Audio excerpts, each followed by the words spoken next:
Me llamo Carlos y vivo en Barcelona desde que nací.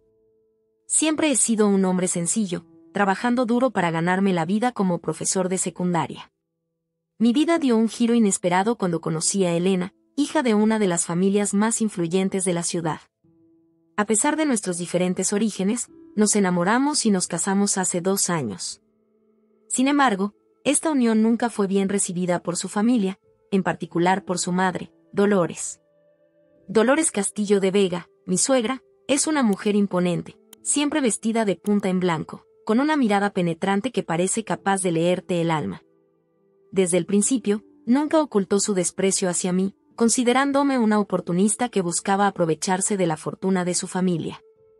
Por lo general, nuestras relaciones se limitaban a intercambios fríos en las raras cenas familiares a las que me invitaban.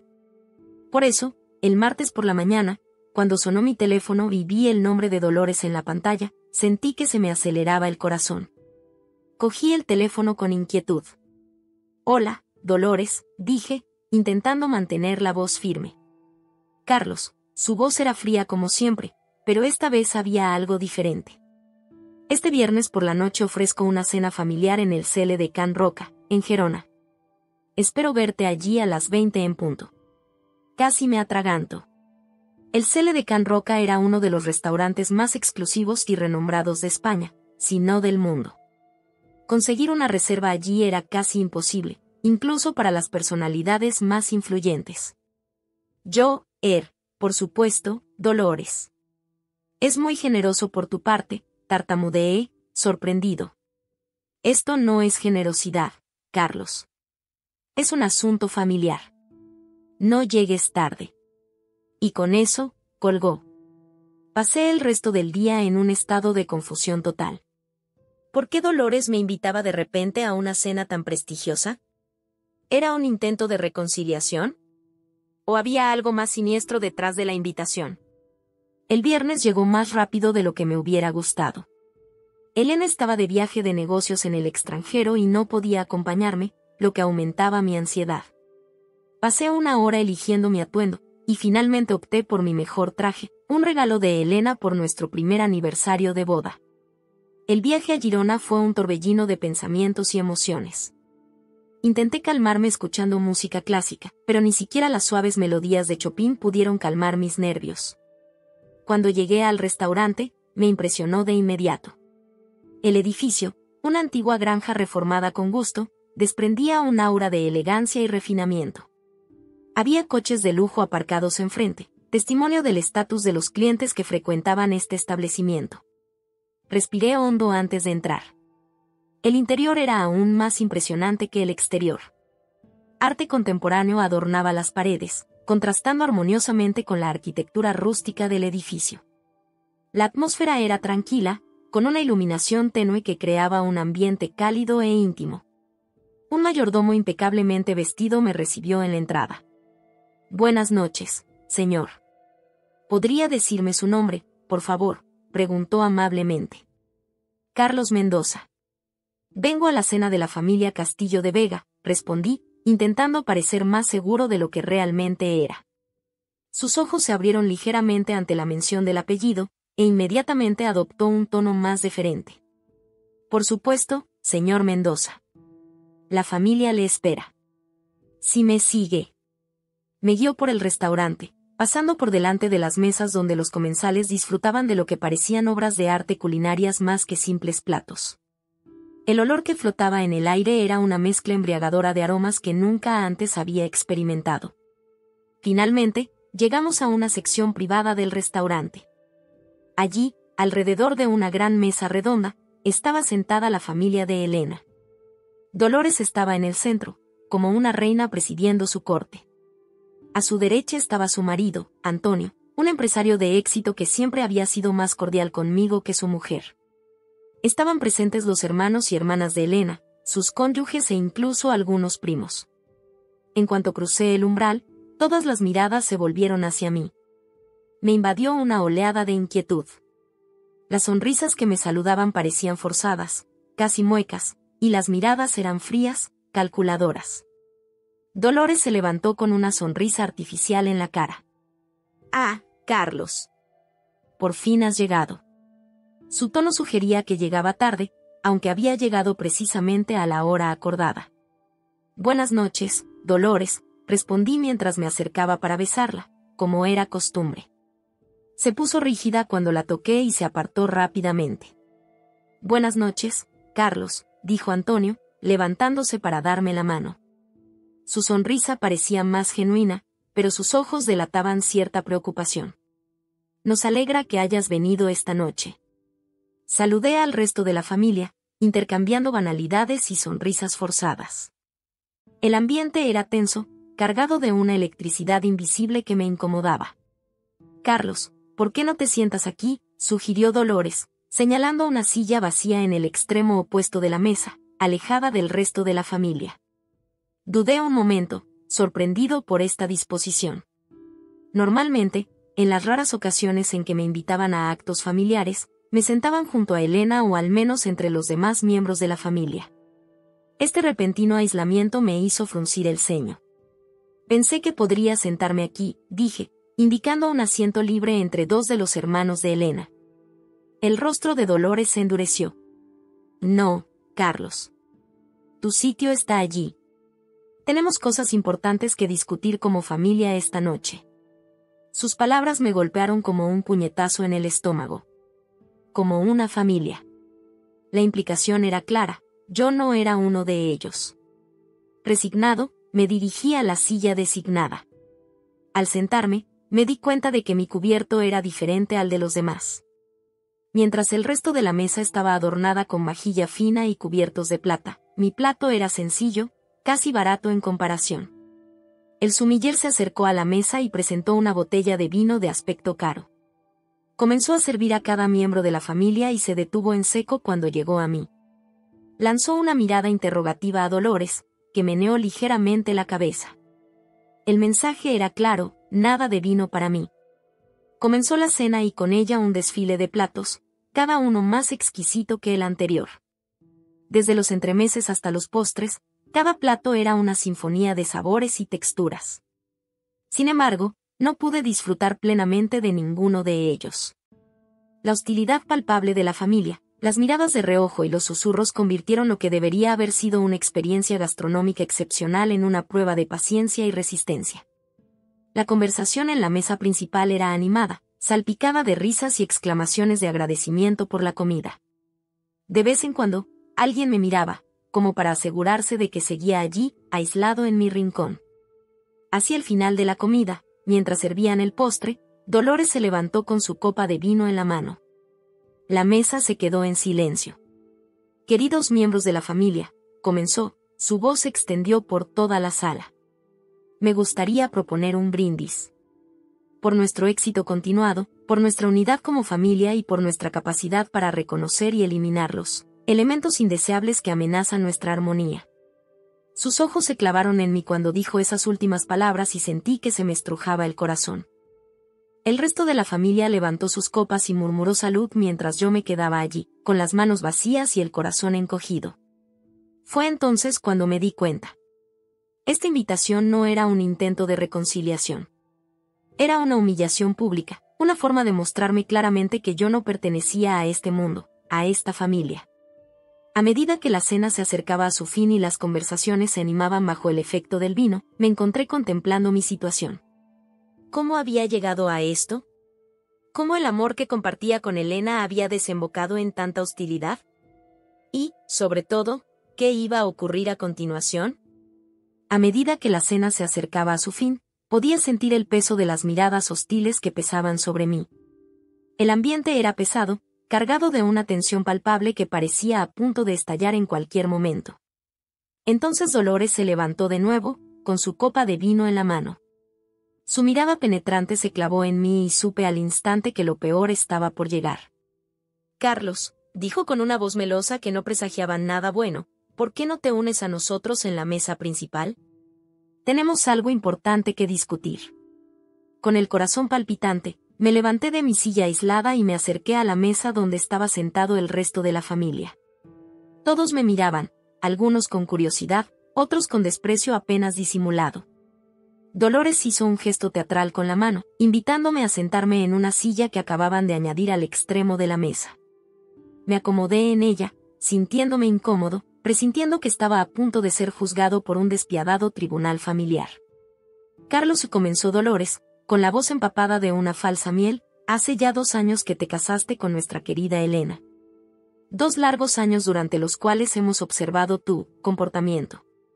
Hizo una pausa dramática y miró a los demás miembros de la familia, que asentían con la cabeza. Y hay que decir, continuó, con un tono cada vez más áspero, que no eres más que un parásito que se aferra a nuestra familia para su propio beneficio. Estas palabras me golpearon como un puñetazo en el estómago. Abrí la boca para protestar, pero Dolores levantó la mano para hacerme callar. No, no digas nada. Todos sabemos que solo te casaste con Elena por su dinero y su estatus social. Un simple profesor de instituto como tú, que nunca ha conseguido nada importante en su vida, nunca podría haber aspirado a una unión así sin segundas intenciones. Sentí que la rabia me invadía por dentro, mezclada con un profundo sentimiento de injusticia. ¿Cómo te atreves?, logré articular finalmente. Amo a Elena sinceramente. El dinero nunca ha sido un factor en nuestra relación. Dolores soltó una fría carcajada que enfrió el ya tenso ambiente. Oh, Carlos, realmente eres un buen actor. Pero a nosotros no nos engañas. Mira a tu alrededor. Señaló hacia el lujoso restaurante. Todo esto es un mundo al que no perteneces. Un mundo que nunca podrías permitirte con tu escaso sueldo de profesor. Admítelo, pensaste que esta era tu oportunidad de salir de tu mediocridad, ¿verdad? Los demás miembros de la familia murmuraban entre ellos, algunos estaban de acuerdo con las palabras de Dolores, otros parecían incómodos con esta confrontación pública. Antonio, el padre de Elena, intervino con voz tranquila pero firme. Carlos, siempre hemos tenido dudas sobre tus intenciones. Elena es una joven brillante con un futuro prometedor. Tememos que tu presencia en su vida la frene, le impida alcanzar todo su potencial. No podía creer lo que oía. Incluso Antonio, que siempre me había parecido más abierto, estaba participando en esta farsa. Nunca he hecho nada para impedir que Elena triunfara, protesté, con la voz temblorosa por la emoción. Al contrario, siempre la he apoyado en sus planes y ambiciones. En serio, intervino Sofía, la hermana mayor de Elena. ¿Y cómo explicas que rechazara aquel trabajo en Nueva York el año pasado? Una oportunidad de oro que dejó pasar. ¿Y por qué? Porque no quería salir de su pequeña zona de confort en Barcelona. Recordaba perfectamente este episodio. En efecto, Elena había recibido una tentadora oferta de una gran empresa de Nueva York, pero después de hablarlo largo y tendido juntos, habíamos decidido que no era el momento adecuado para semejante mudanza. Fue una decisión mutua, no algo que yo le impusiera. Fue decisión de los dos, expliqué, intentando mantener la calma. Elena tenía sus propias reservas sobre el trabajo, no fue solo por mí. Pero mis protestas parecían caer en saco roto. Era evidente que la familia ya había tomado una decisión sobre mí, y nada de lo que yo dijera podría cambiarla. Dolores volvió a hablar, con un tono cada vez más venenoso. ¿Ves, Carlos? Esto es exactamente de lo que estamos hablando. Eres una mala influencia para nuestra Elena. La estás arrastrando hacia abajo, impidiéndole brillar como debería.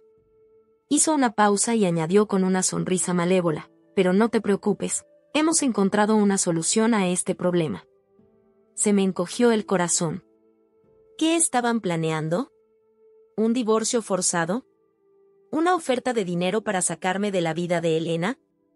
Esto es lo que va a pasar, continuó Dolores, con voz dura como el acero. Te vas a quedar aquí, en esta mesa, mientras nos vamos. Y vas a pagar toda la cuenta. Me quedé sin palabras ante esta afirmación.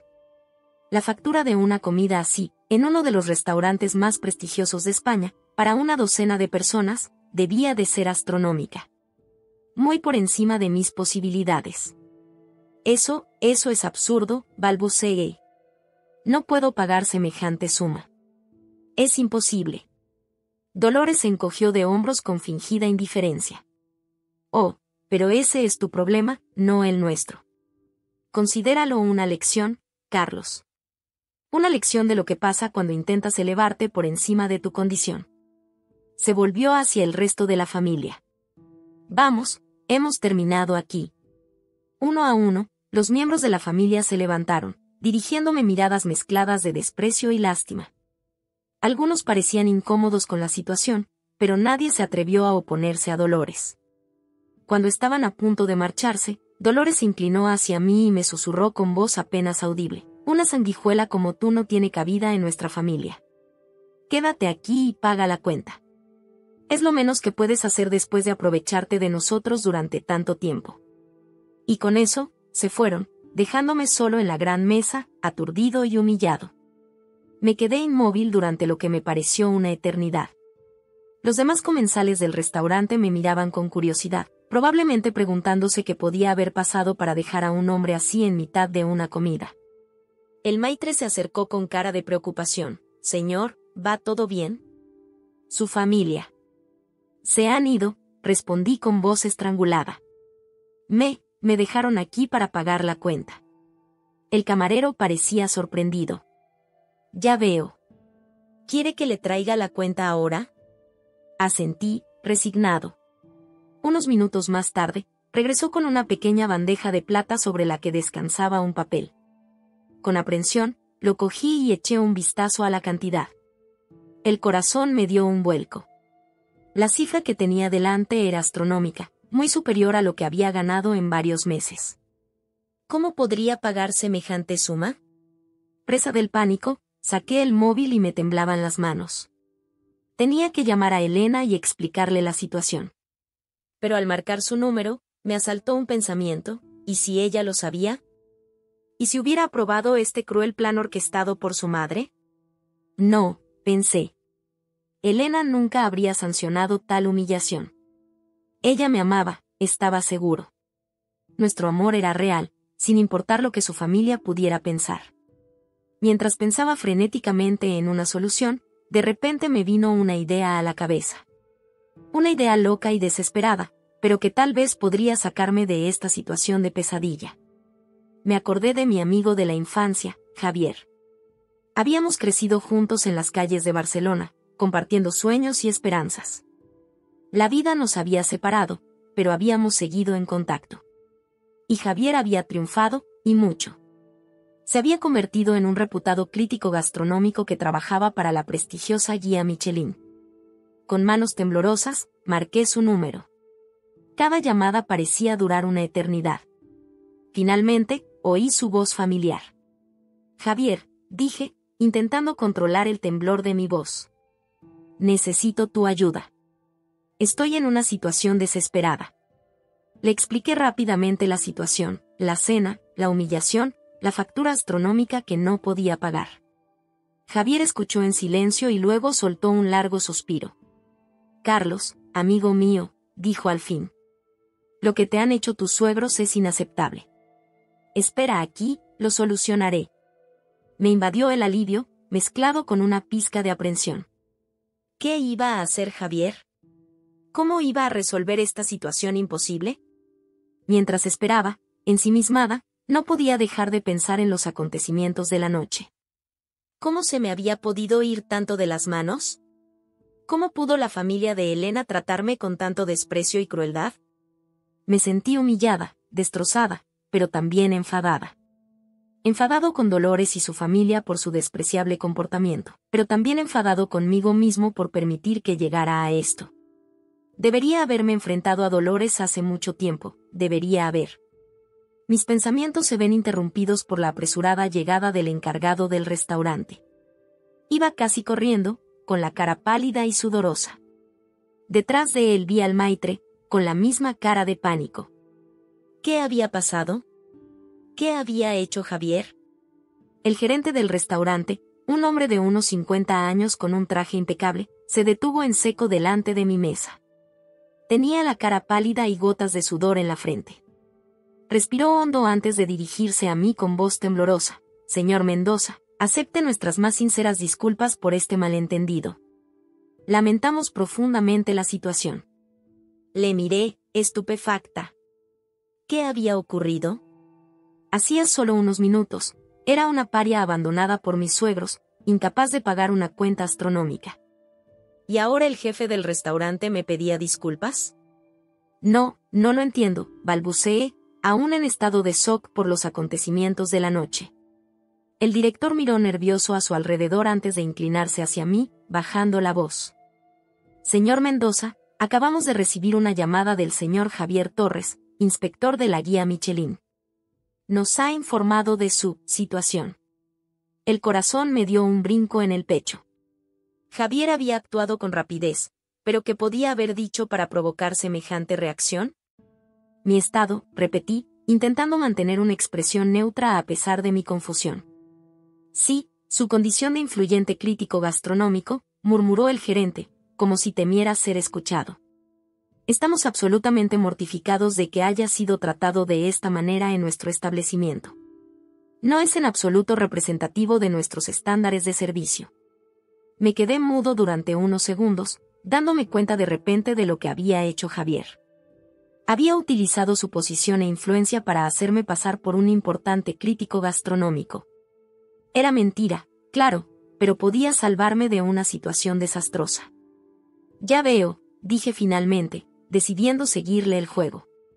¿Y qué propones hacer con esta desafortunada situación? El director se enderezó, parecía aliviado de que yo estuviera dispuesto a hablar. Por supuesto. En primer lugar, permítame asegurarle que toda su comida correrá por cuenta de la casa. Es lo menos que podemos hacer después de semejante inconveniente. Asentí lentamente, sintiendo que se me quitaba un enorme peso de encima. La factura astronómica que tanto me había angustiado unos minutos antes acababa de desaparecer.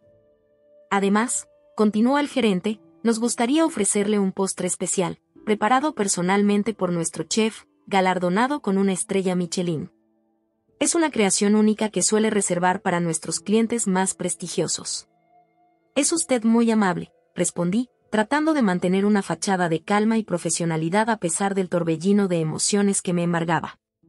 El encargado hizo un gesto al maitre, que desapareció rápidamente en dirección a las cocinas. Unos minutos más tarde, regresó con un plato magníficamente presentado. El postre era una auténtica obra de arte. Una esfera de brillante chocolate negro, decorada con pan de oro, descansaba sobre un lecho de caramel de frutos rojos.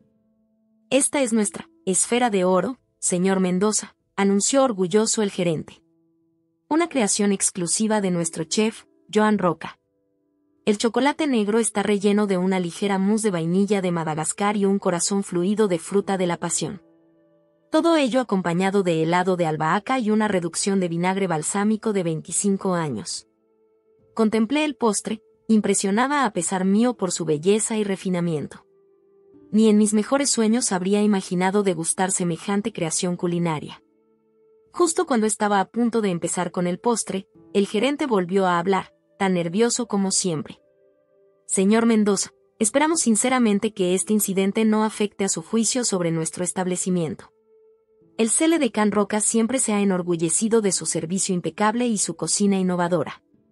Lo ocurrido esta noche es una aberración, se lo puedo asegurar. Le miré, dándome cuenta de repente del poder que tenía en esta situación. Una palabra mía, o más bien del crítico gastronómico que creían que era, podría afectar a la reputación de este restaurante de fama mundial. Entiendo, dije lentamente, saboreando cada palabra. Y tengo que admitir que tu reacción ante esta situación ha sido ejemplar. Has manejado una crisis con profesionalidad y rapidez. El alivio en la cara del director era palpable. Gracias, señor Mendoza. Siempre hacemos todo lo posible por satisfacer a nuestros clientes, especialmente a los tan distinguidos como usted. Mientras saboreaba el exquisito postre, no pude evitar pensar en la ironía de la situación. Hacía apenas unas horas, mis suegros me trataban como a una paria, considerándome indigna de compartir su mesa. Y ahora me trataban como a un VIP, disfrutando de un postre exclusivo que probablemente ni siquiera los miembros de la alta sociedad habían probado nunca. El contraste era sorprendente, casi mareante. Me pregunté qué pensaría Dolores si pudiera verme en este momento, saboreando este postre de lujo cuando ella había intentado humillarme dejándome una cuenta imposible de pagar. Pero en medio de esta satisfacción, me vino a la mente un pensamiento inquietante. Todo era mentira. Yo no era un crítico gastronómico influyente. Era un simple profesor de secundaria que había tenido la suerte de contar con un amigo en una buena posición. Esta constatación me hizo darme cuenta de lo frágil que era mi situación. ¿Qué pasaría si se descubriera la verdad? ¿Si el restaurante descubriera que era un impostor? Las consecuencias podrían ser desastrosas, no solo para mí, sino también para Javier, que había arriesgado su reputación para ayudarme. Mientras estos pensamientos se arremolinaban en mi mente, mi teléfono vibró. Era un mensaje de Javier. Está todo arreglado. No te preocupes, lo tengo bajo control. Disfruta del postre y vete a casa tranquilamente. Mañana hablamos. Respiré aliviada. Javier había pensado en todo. Pero sabía que la conversación de mañana no sería fácil. ¿Cómo iba a agradecerle lo que había hecho? ¿Y cómo íbamos a afrontar las posibles consecuencias de este engaño? El encargado se acercó a mí cuando estaba terminando el postre. Espero que todo haya sido de su agrado, señor Mendoza, me dijo, con la ansiedad aún perceptible en su voz. Estaba exquisito, respondí sinceramente. El postre había sido una experiencia de degustación extraordinaria, probablemente la mejor de mi vida. Estamos encantados, sonrió el gerente. ¿Hay algo más que podamos hacer por usted? Me lo pensé un momento. Una parte de mí quería prolongar este momento, disfrutar un poco más de este trato especial. Pero sabía que cuanto más me quedara, mayor sería el riesgo de traicionarme a mí misma. No, gracias, dije finalmente. Creo que es hora de que me vaya. El director asintió. Por supuesto, señor Mendoza. Permítame acompañarle a la salida. Mientras caminábamos por el restaurante, no pude evitar fijarme en las miradas curiosas de los demás clientes. ¿Quién era ese hombre corriente al que el gerente trataba con tanta deferencia? Me sentí como un impostor, una sensación que era a la vez estimulante y terriblemente incómoda. En la puerta del restaurante, el gerente me estrechó la mano con entusiasmo. Una vez más, señor Mendoza, lamentamos profundamente las molestias ocasionadas esta noche. Esperamos sinceramente que nos dé otra oportunidad de impresionarle en su próxima visita. Asentí, sin confiar en mi voz para responder. ¿Cómo podía decirle que probablemente no habría una próxima visita? ¿Que solo era una impostora que había tenido la increíble suerte de salirse con la suya esta noche? Mientras me alejaba del restaurante, sentí que me invadía una mezcla de emociones. Alivio por haber escapado de una situación financiera desastrosa. Enfado con mis suegros por su trato cruel. Gratitud hacia Javier por haberme salvado la vida. Y una profunda confusión sobre lo que me deparaba el futuro. Sabía que aquella noche iba a cambiar muchas cosas. Mi relación con Elena, mi lugar en su familia, mi propia percepción de mí mismo, todo había dado un vuelco en el espacio de unas pocas horas. Mientras caminaba por las calles de Girona, en dirección a la estación para coger el tren de vuelta a Barcelona, no podía evitar preguntarme, ¿qué me depararía el día siguiente? ¿Cómo afrontaría las secuelas de esta noche extraordinaria? Una cosa era segura, nada volvería a ser lo mismo. A la mañana siguiente me desperté con una sensación de inquietud. Los acontecimientos del día anterior se arremolinaban en mi mente, creando una confusa mezcla de emociones, alivio, rabia, gratitud y aprensión. Sabía que el día de hoy sería crucial para desentrañar las consecuencias de aquella noche extraordinaria. Nada más abrir los ojos sonó mi teléfono. Era Javier. Carlos, amigo mío, su voz era tensa, incluso a través del teléfono. ¿Cómo te sientes esta mañana? Sinceramente, Javier. No estoy segura, respondí, frotándome los ojos. Todo parece tan irreal. Entiendo, dijo suavemente. Escucha, tenemos que hablar. ¿Podemos vernos en una hora en el Café Plaza? Es importante. Asentí, aunque sabía que no podía verme. Vale, allí estaré. Una hora más tarde, estaba sentado en una mesa del café de la plaza, sorbiendo nerviosamente un café solo. Javier llegó unos minutos más tarde, con aspecto cansado pero decidido. Carlos, dijo mientras se sentaba frente a mí, tenemos un problema. Se me encogió el corazón. ¿Qué está pasando? Javier respira hondo. El restaurante llamó a mi oficina esta mañana. Querían comprobar tu estatus como crítico gastronómico. Sentí que la sangre abandonaba mi cara. Oh no. ¿Qué has dicho? Improvisé, respondió Javier, frotándose la frente. Dije que eras un nuevo colaborador autónomo, al que estábamos evaluando para un puesto fijo. Eso pareció satisfacerles de momento, pero no durará mucho, terminé por él. Javier asintió con gravedad. Exacto. Carlos, siento haberte metido en esta situación. Actué de improviso, quería ayudarte. Levanté la mano para interrumpirle. No te disculpes, Javier. Anoche me salvaste. Si no fuera por ti, probablemente ahora estaría negociando un plan de pago con el restaurante. Una leve sonrisa apareció en el rostro de Javier. Eso es lo que hacen los amigos, ¿no? Pero ahora tenemos que encontrar una solución a largo plazo. Pasamos la siguiente hora discutiendo varias opciones, sopesando los pros y los contras de cada escenario. Finalmente, acordamos que solo había una cosa que hacer, decir la verdad. Va a ser duro, dice Javier, pero es la única forma de salir de este lío con algo de dignidad. Asentí, sintiendo una mezcla de miedo y alivio ante la idea de poner fin a esta mentira. Tienes razón. Pero, ¿cómo vamos a hacerlo? Javier se lo piensa un momento. Llamaré al gerente del restaurante y le pediré que se reúna con nosotros. Le explicaremos juntos la situación. Es lo menos que puedo hacer después de ponerte en esta situación. Unas horas más tarde estábamos de vuelta en el cele de Can Roca, sentados en el despacho del gerente, Alfonso Martínez. El hombre parecía confuso y ligeramente irritado por nuestra inesperada presencia. Señores, empezó, ¿a qué debo el placer de esta visita sorpresa? Javier y yo intercambiamos una mirada.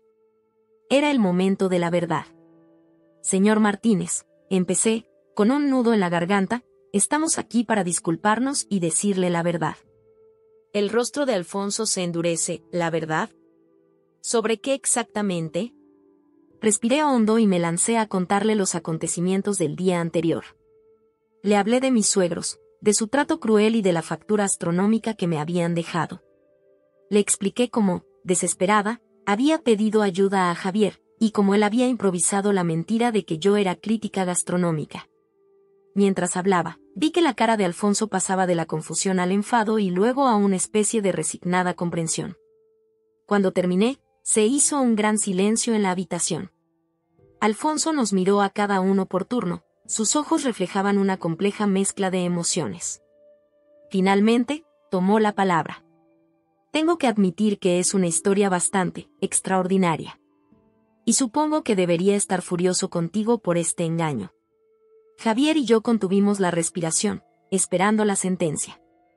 Pero, para nuestra sorpresa, Alfonso soltó una pequeña carcajada. Sin embargo, tengo que admitir que estoy bastante impresionado por tu honestidad. Podías haber seguido con esta mentira y aprovecharte de los beneficios que te ofrecía. Pero elegiste venir y contarme la verdad. Eso requiere valor. Sentí un gran alivio. Gracias por su comprensión, señor Martínez. Siento mucho todo esto. Alfonso asintió. Comprendo que estabas en una situación difícil. Lo que te hicieron tus suegros es imperdonable.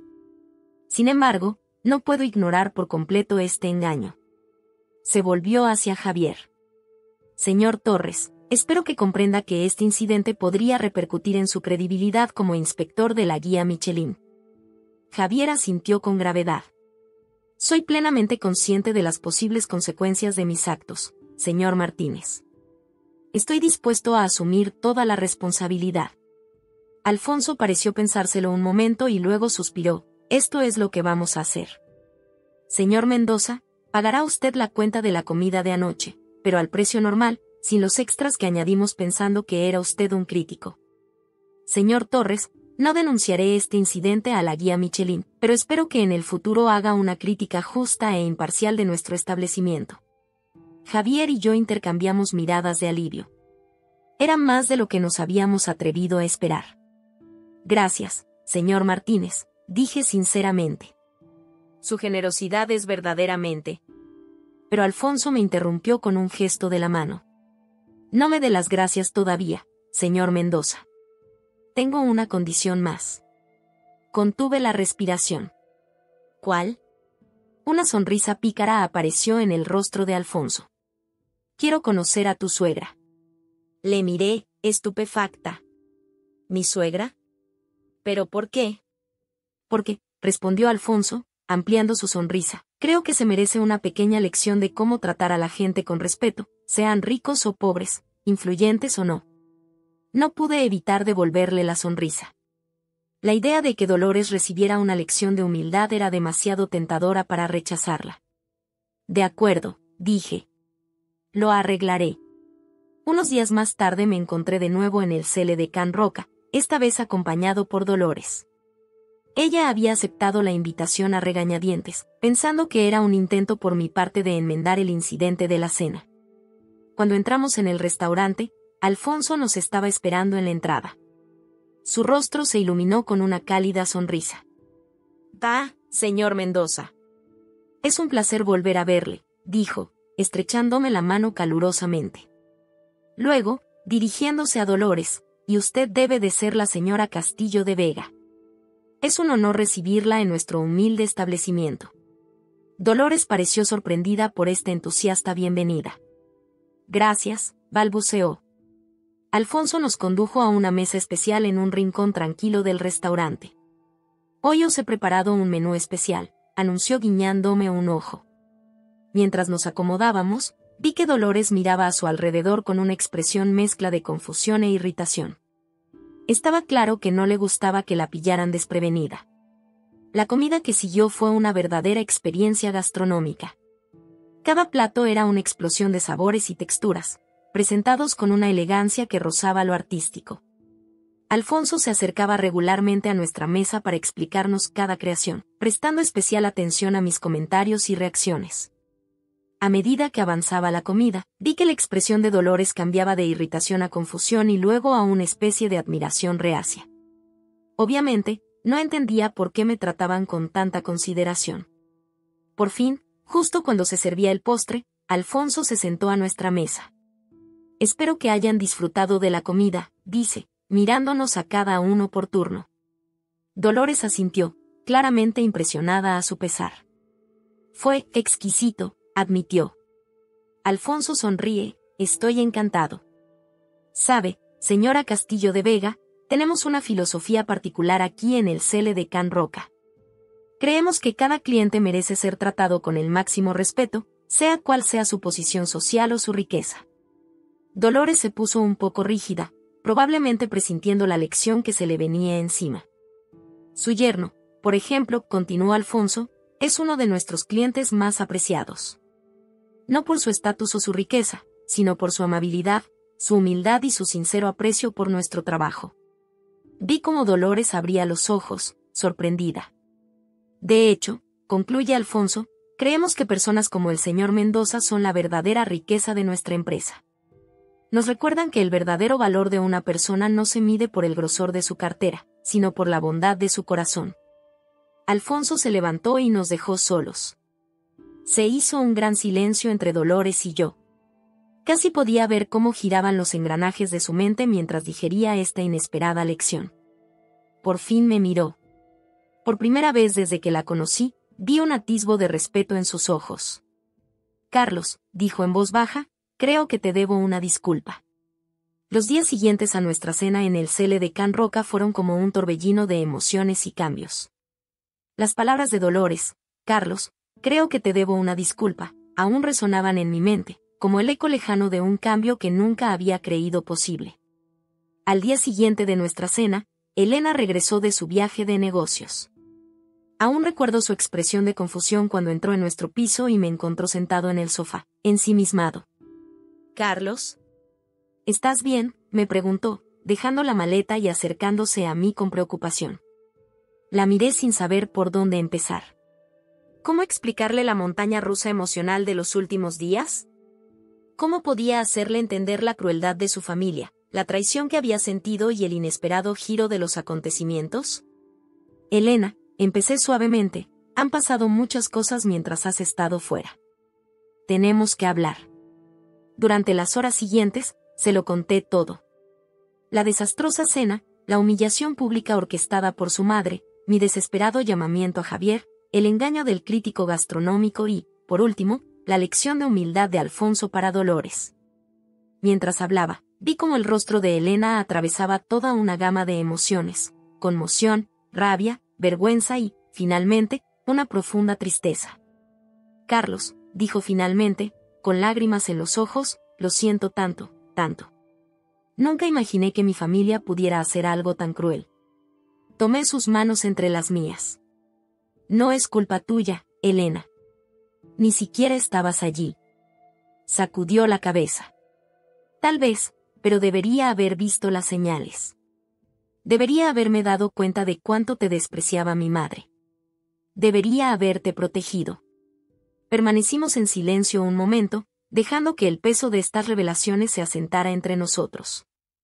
Entonces Elena se enderezó, con un brillo de determinación en los ojos. Esto no puede seguir así, dijo con firmeza. No permitiré que mi familia te siga tratando así. Es hora de que adopte una postura. Los días siguientes fueron intensos. Elena se enfrentó a su familia, en particular a su madre. Yo no asistí a esta conversación, pero por lo que me contó Elena, fue explosiva. ¿Cómo has podido hacer esto?, le gritó a su madre.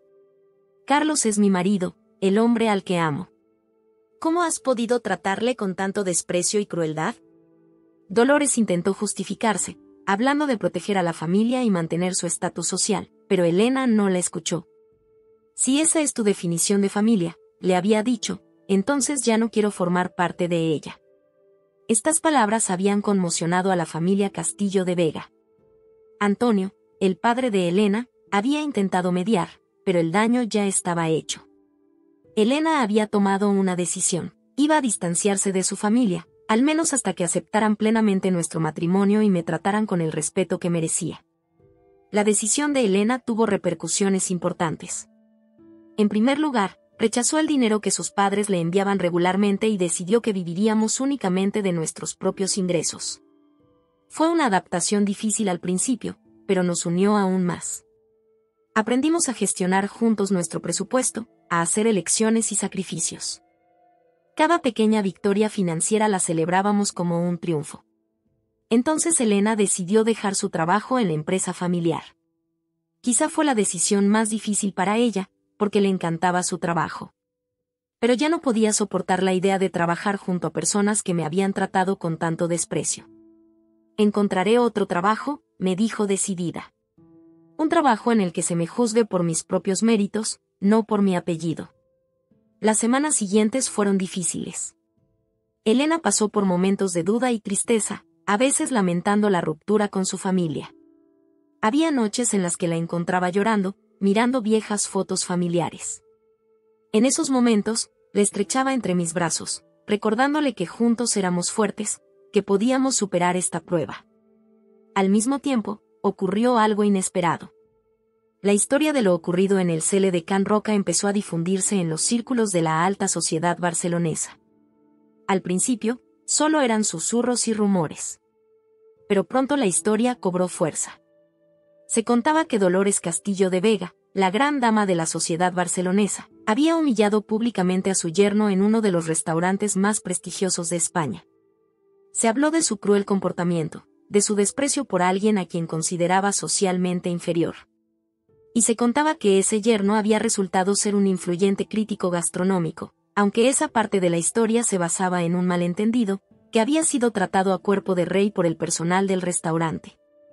El efecto sobre la reputación de Dolores fue devastador. Las invitaciones a galas benéficas empezaron a escasear. Las amigas con las que tomaba el té semanalmente empezaron a buscar excusas para no acudir.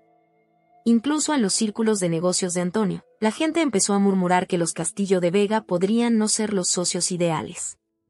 En este contexto, unos 2 meses después del incidente, recibimos una llamada inesperada de Dolores. Su voz al teléfono era irreconocible, desprovista de su seguridad habitual. Elena, Carlos, dijo, ¿podríamos vernos? Me gustaría hablar contigo. Elena y yo intercambiamos miradas. Tras un momento de duda, aceptamos. Al día siguiente quedamos en un pequeño y discreto café, lejos de los lugares elegantes que Dolores solía frecuentar. Cuando llegó, me sorprendió su aspecto. Parecía haber envejecido 10 años en pocas semanas. Su ropa, aunque seguía siendo elegante, ya no tenía la ostentación que solía caracterizarla. «Gracias por venir», dijo en voz baja mientras se sentaba. Hubo un momento de silencio incómodo y Dolores respiró hondo. «Os debo una disculpa», dijo, con los ojos caídos hacia su taza de café. «A los dos. Lo que hice fue imperdonable». Elena y yo intercambiamos miradas de sorpresa. Nunca habíamos imaginado que oiríamos esas palabras salir de la boca de Dolores. «Estaba cegada por mi orgullo, por mis prejuicios», continuó. «Creía que actuaba por el bien de la familia, pero en realidad la estaba destruyendo». Por fin levantó la vista y vi que tenía los ojos llenos de lágrimas. «Carlos», me dijo, volviéndose hacia mí, «te he juzgado injustamente. Vi tus modestos orígenes como un defecto, sin tomarme el tiempo de ver tus cualidades. Ahora me doy cuenta de lo estúpida y cruel que fui». Me quedé sin palabras. Nunca había imaginado que escucharía tales palabras viniendo de Dolores. «Y Elena», continuó, volviéndose hacia su hija, «te hice daño al intentar controlarte, dictar tu vida. Casi pierdo a mi hija por mi terquedad». Elena cogió la mano de su madre, con los ojos llenos de lágrimas. «Mamá. No te pido que me perdones todavía», dijo Dolores. «Sé que he causado mucho dolor. Pero espero que me des la oportunidad de enmendarme, de hacer las cosas de otra manera». Aquel día marcó el inicio de un largo proceso de reconciliación. No fue fácil. Hubo momentos de tensión, viejos hábitos que resurgían, palabras desafortunadas pronunciadas en caliente. Pero poco a poco, las cosas empezaron a cambiar. Dolores se esforzó mucho por conocerme. Se interesó por mi trabajo como profesora y me hizo preguntas sobre mis alumnos y mis métodos de enseñanza. Un día incluso vino a una de mis clases, sentada discretamente al fondo de la clase. Al final, me dijo con una sinceridad que me conmovió: «Ahora entiendo por qué Elena se enamoró de ti. Tienes un don para inspirar a la gente». Por mi parte, aprendí a ver más allá de la fachada de Dolores como mujer de mundo. Descubrí a una mujer compleja, con sus propias inseguridades y heridas. Una mujer que, a pesar de sus errores, amaba profundamente a su hija y quería que fuera feliz. Elena encontró un nuevo trabajo en una prometedora empresa de nueva creación. Floreció en este nuevo entorno, lejos de la sombra de su familia. Ver crecer día a día su confianza en sí misma fue para mí una fuente constante de orgullo y admiración. Poco a poco, nuestras vidas volvieron a la normalidad. Pero ya no era lo mismo. Elena y yo habíamos capeado juntos el temporal y habíamos salido fortalecidos y más unidos. Habíamos aprendido que el amor verdadero puede superar los prejuicios, las diferencias sociales e incluso la traición familiar. En cuanto a mí, la experiencia me cambió profundamente. Había aprendido a hacer frente a la adversidad, a no dejarme definir por la forma en que me miraban los demás. Había descubierto una fuerza dentro de mí que no sabía que existía. Una tarde, mientras Elena y yo estábamos sentadas en nuestro balcón, viendo la puesta de sol sobre Barcelona, me preguntó: «Si pudieras volver atrás en el tiempo, ¿cambiarías algo?». Me lo pensé un momento y luego negué con la cabeza. «No», respondí. «Por difícil que haya sido, esta experiencia nos ha hecho más fuertes. Nos ha mostrado lo que realmente importa en la vida». Elena sonrió y apoyó la cabeza en mi hombro. «Amor», me dijo en voz baja. «Amor», confirmé. «Y familia. No la definida por la sangre o el estatus social, sino la que elegimos crear, basada en el respeto mutuo y el afecto genuino». Al caer la noche sobre la ciudad, me di cuenta de que había aprendido la lección más importante de mi vida. La verdadera riqueza no se mide en euros ni en estatus social. Se mide por las relaciones que construimos, el amor que compartimos y la fuerza que encontramos para superar juntos las dificultades. Y esta riqueza, lo sabía ahora, era la más preciada de todas.